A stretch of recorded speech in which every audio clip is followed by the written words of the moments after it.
Lakini ninyi namna ambavyo mnaupokea, ni kwa mara ya kwanza hii mnakwenda kucheza mchezo huu wa dabi ya Kariakoo. Pengine kwenu nye hamjaona kama kuna pressure chochote kutokana na kwamba ukubwa wa mchezo wenyewe? Kuhusu pressure hapana. Ndio. Kuhusu pressure hapana, kwa sababu Yanga kishakuja kucheza hapa, Simba anaendelea kucheza hapa. Kuhusu kulikuwa na pressure hapana.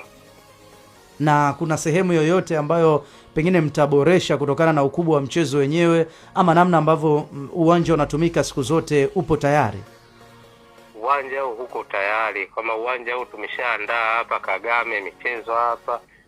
Chani mazoezi, timu kubwa za taifa zimecheza hapa.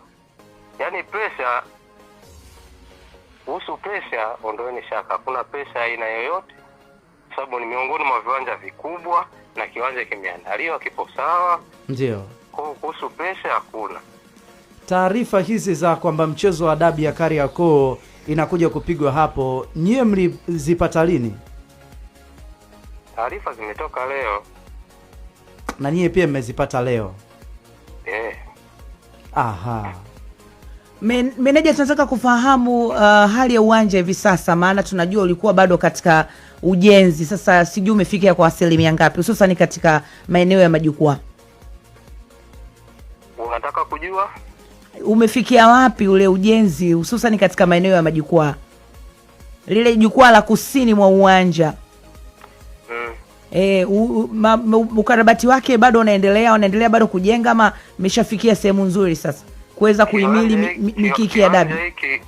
Kiwanja hiki bado kinaendelea na ujenzi. Na bado haijaisha. Sio huko kusini tu, hata kaskazini huko pia majukwaa yataendelea kujengwa.